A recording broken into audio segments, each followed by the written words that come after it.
Bonjour et bienvenue pour cette 7e vidéo qui permet de voir la course au nombre comme une aide à la construction d'un indicateur. Au sommaire de cette vidéo, je propose la création d'un sujet pour évaluer une compétence dont les arrondis font partie, la création de l'indicateur avant, ensuite une consolidation de la compétence, la création du sujet et de l'indicateur après, et quelques remarques sur l'indicateur.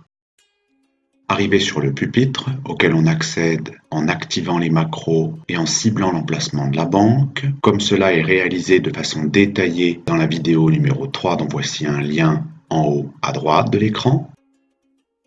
Je donne un nom au sujet, arrondi avant par exemple.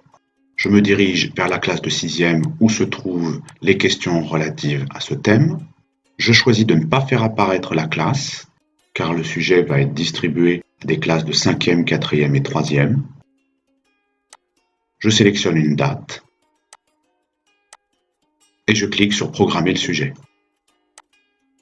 Arrivé sur la page de programmation de 6e que j'ai préparée en créant les questions, en les mettant dans les bons dossiers et en actualisant la banque comme cela est présenté en détail dans la vidéo numéro 6 dont voici un lien en haut à droite de l'écran, je programme 8 questions d'arrondi classique et 2 questions correspondant à la place du chiffre dans un nombre, qui correspond au prérequis de la notion d'arrondi.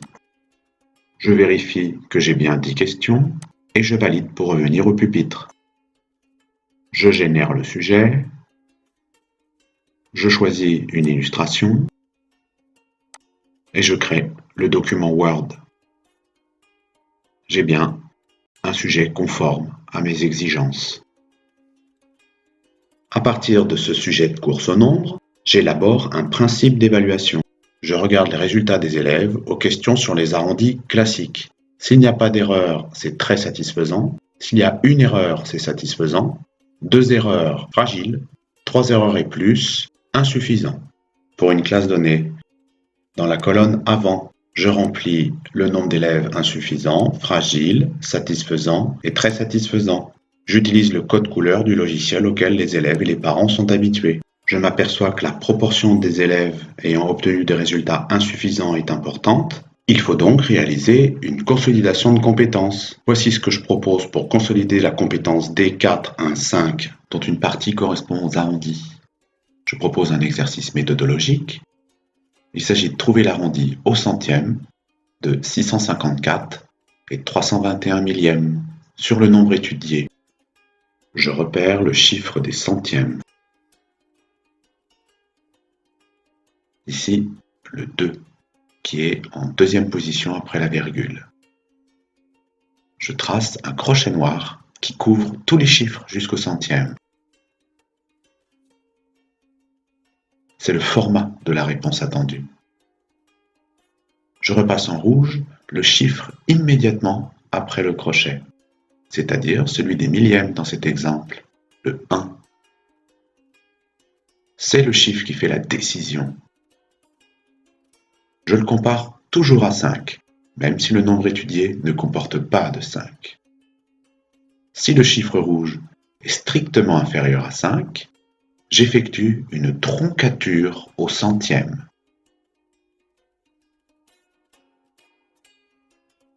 On obtient 654 et 32 centièmes pour cet exemple.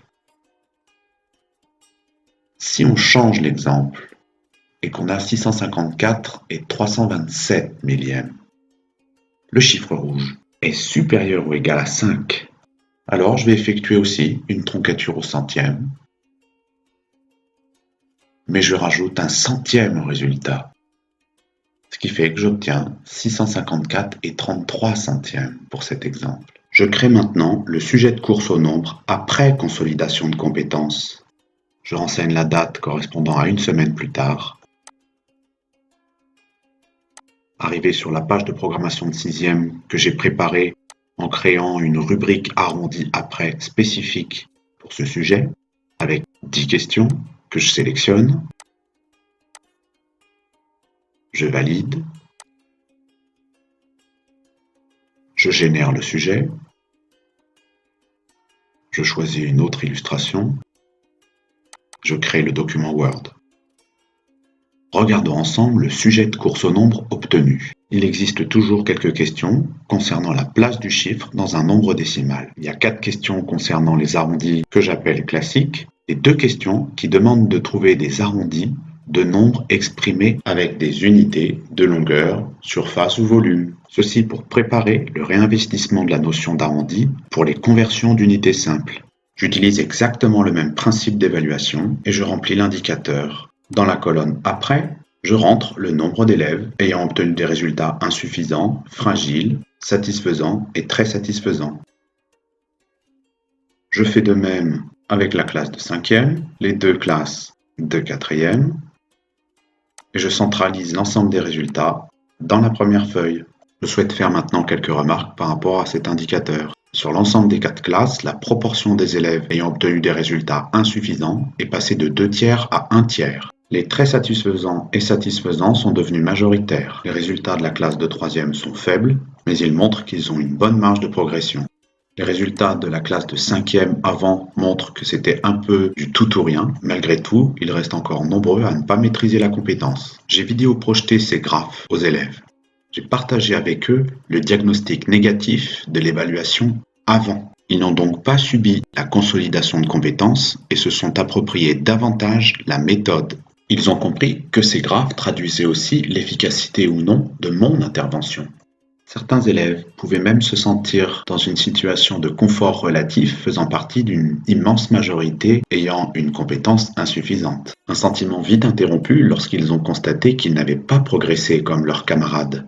Ces élèves ont demandé à être réévalués très prochainement, ce que je leur ai promis. C'est la fin de cette vidéo concernant l'utilisation de la course au nombre comme une aide à l'élaboration d'un indicateur. À bientôt!